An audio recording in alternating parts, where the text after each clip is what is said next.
Hello everyone, welcome to Glow Up Psychology. My name is Neetu. I am second year psychology student. My aim via this channel is to make psychological hacks, facts and theories available and accessible for everyone for everyday use. Last time we talked about perceptual block, intellectual block and cognitive block. Today we are going to talk about cultural block, expressive block, emotional block and environmental block.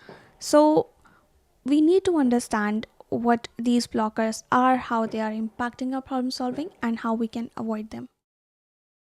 We learn cultural blocks by conditioning and social learning. We get bound by the customs of right and wrong. So, let's say if you are someone who grew up in individualism culture, it would be very difficult for you to apply the solutions of collectivism culture even if it solves the problem for you, because here change would mean that changing something which is familiar to you, adopting to an environment or culture which is unfamiliar, which is uncertain what would happen if you apply these solutions. Other cultural blocks that we see around ourselves very often is believing that fantasy, humor, feelings, intuition, and subjective judgments are unreliable and unproductive because these require not following the step by step familiar solutions. These require creative solutions which are sometimes feel unrealistic, feel like if we apply the solution and we don't get a result, that means we would be wasting our time, so it could be unreliable. And this comes from cultural block because we have not tried these solutions, so we don't believe that the new solutions could even solve a problem, could give you the result that you want. Other cultural block is being either over competitive or over cooperative. Both are something that would hinder your growth, because if you are too much competitive, that means you won't be able to learn from your competition. You won't be able to build alliance with your competition so that you can get what you want, because having a win-win situation would be giving you some anxiety that even if you win here, your competition is also winning. You won't be able to apply these win-win solutions. Then if you are over cooperative, that means you won't be able to challenge the status quo. You won't be asking things when you should be asking. You won't be challenging the wrong ideas. You would be susceptible to conformity. Next is environmental block. This is something we often resist solving because solving this block feels like a waste of time, because who cares if you get a faster solution, if you get a solution, right? No, we need to save time when it comes to solution. We need to save our energy, because the at the end what we want is effective solutions, not just solutions. So what is environmental block? So environmental blocks are basically your social or physical environment that is hindering with problem solving. It could be too much distractions, maybe because of your phone, devices, people around you, or could be physical discomfort at the place of your work or study. It could be an unorganized room, because untidy room often means that you won't be able to focus on your problems properly. Then it could be lack of support from people around you. This is the biggest one, because if you don't get support from people around you, it means that you won't be able to reach to the solution faster, and sometimes you even won't be able to reach to the solution, sometimes, not always. So solving these blockers are important. The next important one, environmental block, is expectations of others. It plays a huge role. If someone has no expectation, no high expectations from you, you won't be like putting your best effort to find the solutions. You won't perform the best because that is not expected from you. And if someone is putting very high expectation, unrealistic expectations, then you would only be in stress and anxiety to even focus on the problem solving. So expectations matter a lot, and when we solve these environmental blocks, we can reach to the solutions very fast. and that's a goal. When we are trying to protect our self esteem, when we are trying to protect ourselves from emotional threat, when we are trying to gain validation or recognition, that is when our emotional blocks manifest themselves. For example, let's say you have fear of public speaking, which means public speaking induce high level of anxiety for you. This anxiety is because you fear making mistake.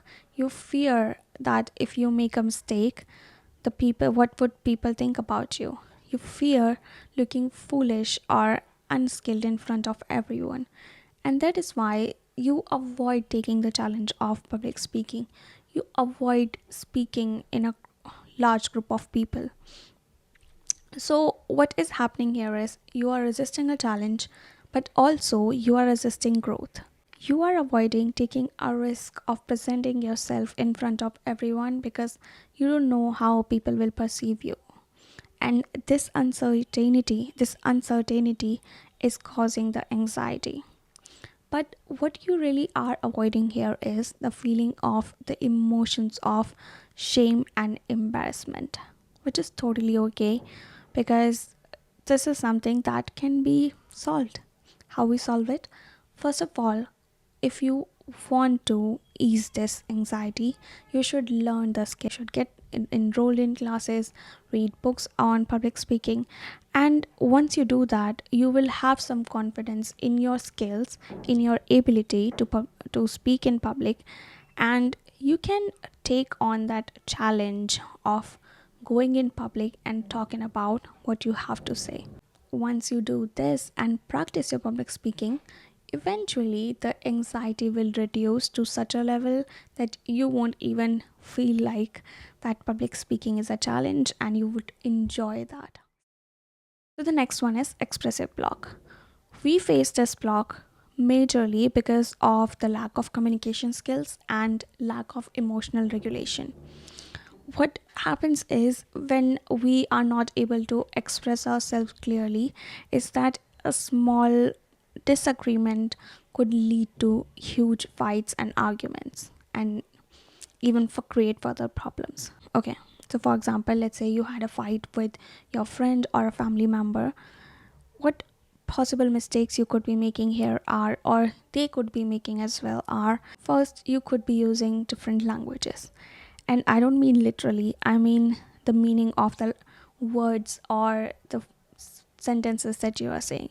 So, for example, if you say clean room, if you're fighting over a clean room or chores, it could be that clean room means one thing for you and another for something else for another person. Love and care means one thing for you and something else for another person. So the meaning of what you say could be different for every person.